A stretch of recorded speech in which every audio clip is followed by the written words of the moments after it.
Hey y'all, welcome back to my channel. If you're new here, my name is Sarah and I am a pretty much 7th year teacher who teaches 1st grade and is on summer break. I wanted to film a what I do over the summer to get prepped for the next school year throughout the course of the entire summer. So we're starting that today. It's my 2nd day of summer break.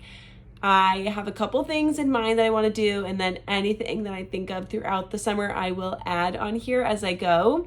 But I just want to preface that I am going to not think about school at all this summer. I'm going to rest, recharge, relax, focus on myself.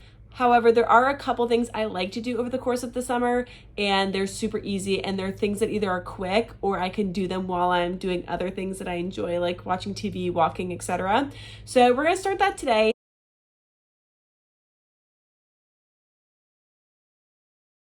The first thing I like to do over the summer is order my teacher planner for the next year. And I will say this, disclaimer, I wait to do this until after I've been given my schedule for the next year because I have a teacher planner where I put in the order of what I'm teaching. And so I have to wait. So if you are somebody that doesn't get your schedule till closer to the end of the summer, I would hold off on this task, but I'm just too excited. So let's order my teacher planner. This is my planner from this past school year. I took it home just so I could see the layout when I'm ordering my new one. It is from For the Life of Pi. She's on Instagram. I will tag her website down below and her Instagram. Literally the best planners ever. Let me show you the inside of it. This is what the inside looks like. You have your calendar overview page. I did not know what I was going to use last year. This was my first year ordering from her, so I literally got all of the options. But I will say that I mostly used this overview monthly page,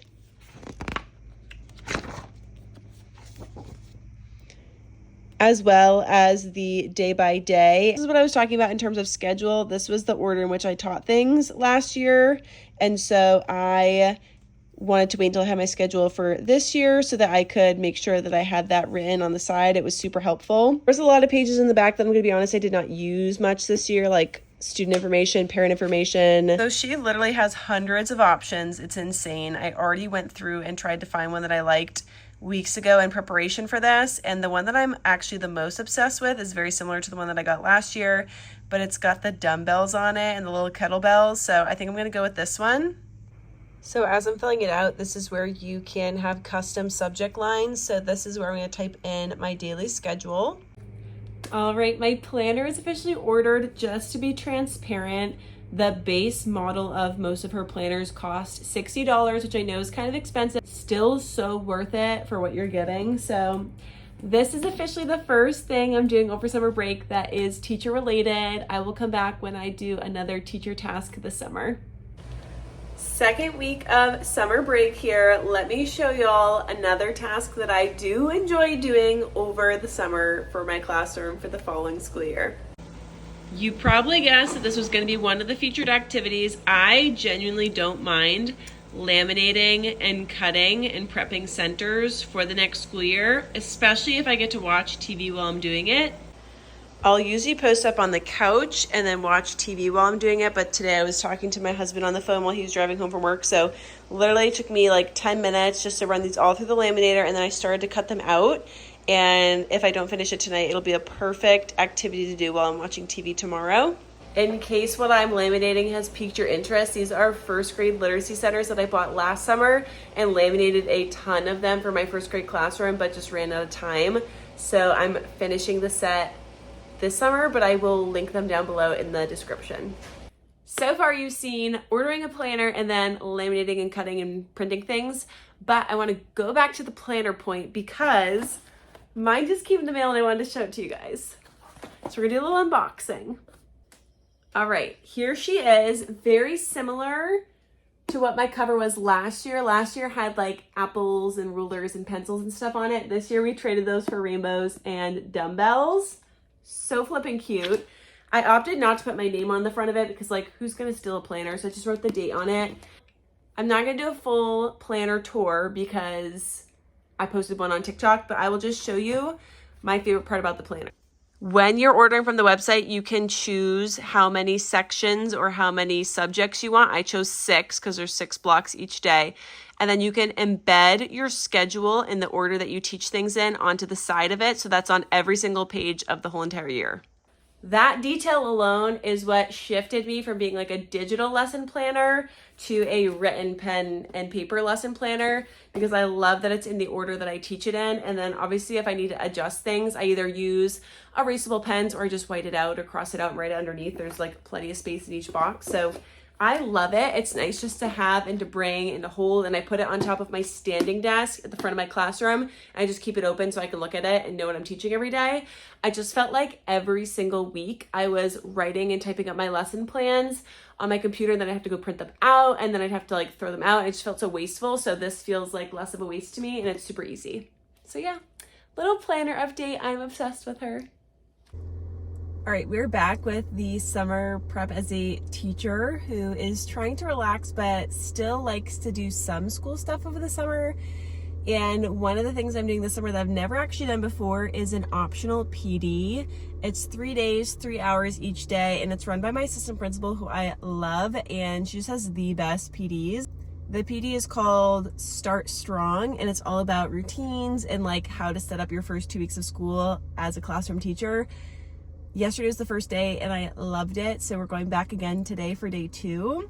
But this is just another little thing that, again, you don't have to do over the summer as a teacher on summer break, but I found to be super beneficial.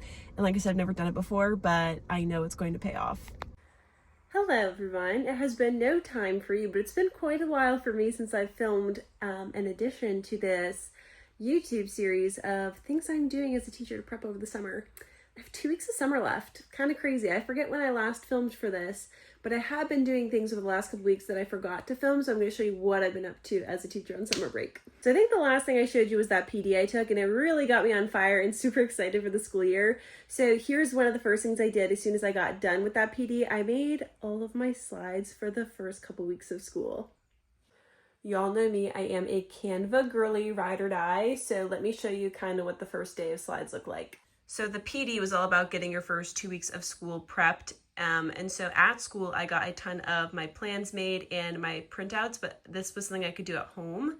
So some routines we're going to be going over the first day of school: breakfast for sure, practicing cleanup, transitions, carpet song, practicing morning time arrival, talking about bathrooms, hall expectations lining up. You can tell I kind of switched. If you've seen my stuff before, I totally switched my layout of my slides. I like this like print around it, so cute. And all of the headings and the random colors that you're seeing here actually go with my classroom theme. So super excited about that. A couple of read alouds for the first day of school, and then pretty much snack and pack up. And then this resource is actually mine. It's on my TBT. I just put that in at the end of the day if we have some extra time. But all of those slides you just saw, that was 60 slides. That was all just for the first day of school. So how my setup works is that we have a 2-day week, Thursday, Friday, and then we have Labor Day weekend. So then we have a 4-day week and then a 5-day week. I have all my slides done and my lesson plans and my printing for the most part done for the first 11 days of school, aka the first 2.5 weeks. So that is something I did over the summer. Do you have to do that? No. Typically in years past, since I've stayed at the same school and in the same grade level, I've used a lot of the same stuff from year to year, but because I took that PD and like kind of wanted to rework what the first 2 weeks of school looked like in my classroom, that's why I did a lot of changes over the summer. You do not have to do your lesson plans. You do not have to make slides over the summer. It's just something that I wanted to do because I took that PD and got super excited. While we're on the topic of Canva, something else that I did is I have a weekly slides template that I create, and then I make a copy of it every week and use that for my slides at school, but I wanted to revamp them again to like match the new theme that I made for my first day of school slides and like the color scheme. So let me show you what my old template looked like, and then I'll show you my new template. Okay, here's my slides template from last year. I'd have the day, and then I'd have like our arrival, cleanup, carpet song embedded, what greeting we were gonna do that day. I put blank slides in to put in like our morning share and then our joke of the day, and then I would have my morning message, our affirmations all ready to go, school rules. I would embed certain expectations to review every single day at morning meetings. So like Mondays would be like we'd go over morning choices and we'd go over when a good time to go to the bathroom is. I'd have my centers rotations ready to go. And then like literally anything else I'd need every day would just be embedded. And I would just have to like embed slides and like all those kinds of things. So So that's what the old would look like. It was cute, but like, again, as a teacher who's very creative and type A and genuinely enjoys making resources and things like that, which is actually the next thing I'm going to talk about, let me show you what my slide deck looks like now. Again, I worked it so that the slide colors actually match the theme in my classroom. My theme is Tropical by Shana Voss, and I can link it down below, but I love the color scheme that she uses. So same thing, I've got my morning cleanup, carpet songs. We still have our affirmations, our school rules. We still have all the things. I just changed the format of what these looked like to make them a little bit cuter. Another thing I did over summer break to help me prep for the school year is actually make TPT resources. So I do sell them on TPT, but like I also just genuinely make them for my classroom. So it's kind of a double dip. Obviously, it's kind of like a double dip because I'm a content creator, I post resources, I make money off of them, yada, yada, yada. But also, I'm always making things that I know I'm going to use in my classroom. So let me show you a couple of the resources that I made this summer that I know I will use next year. I made some lookalike words worksheets. I grabbed a TPT bundle of CVC clip art for like $5. And then I just made them based off of different vowels. So like this packet is all short U, and then there are other ones as well. They were super easy to make. And then I just had to give her credit down here because she was a clip art seller. I know I will use these for my kids during literacy centers, so for me, it's a win-win. I genuinely enjoy making TPT products. It's something that I like to do over the summer to help like still boost creativity, but it's also kind of helping me plan for the school year because I know that that will help and benefit my students. Last thing for this segment of the video, because I took that PD, we made a ton of anchor charts throughout the PD. Like I probably have 4 or 5 in my classroom ready to go for the first 2 weeks of school, but there were a couple that I needed still that I didn't get time to make during the PD. So I just brought home my favorite paper. I like these mini ones from Post-it because they're sticky and they're just like a really good size. And so I had to make some anchor charts. I actually needed to make one, so I'll show you the one that I made. I've never done this before, but I made a Chromebook contract. And so what we're going to do is when I introduce Chromebooks to the kids, I used my Mr. Sketch markers, of course. When we introduce Chromebooks to the kids, we're going to write down the rules for the Chromebooks. And then I'm going to actually just stick this right onto our Chromebook cart. And the kids are going to get a little ink pad and they're going to get to put their thumbprint in one of the keys. And this will be great to keep up as a visual on the Chromebook cart so that any of the kids aren't following the expectations. I can walk them over and reread them with them and show them and say, you promised to keep our Chromebooks happy. This was not my idea. This was my assistant principal's idea. And I also got like the template inspo off of, I think, Pinterest. All right, it's officially 1 week before I go back. I have 1 week left of summer. Let me show you what I prepped today for the beginning of the school year. Again, I only get like 3 hours of classroom setup when we go back for PD. So I try and do the things that I can do at home so that I don't have to do all this like busy work while I'm in my classroom.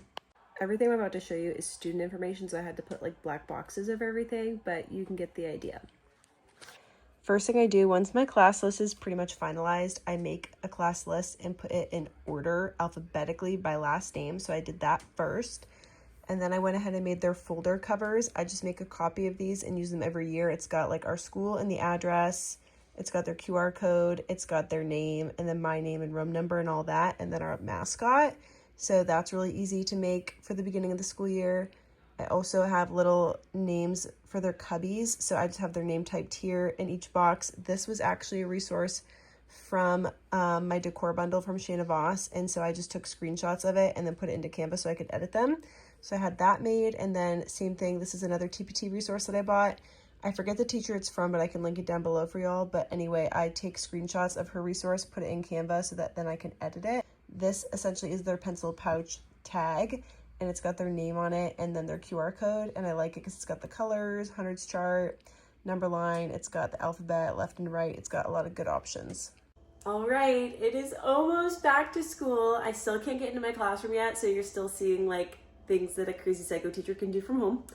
I brought home some of my hard copies of things that I'm going to be doing this year for the first couple weeks of school, like activities for the kids. And I like to have models of the things that we're going to be doing. So I brought those home and I am just decorating those right now while watching Netflix. So we've got like our little chrysanthemum heart. This is a new craft that I don't normally do that I wanted to make a model for. And then just some like writing prompts that I thought would be good to have for the front of the room. So that is what I'm working on right now.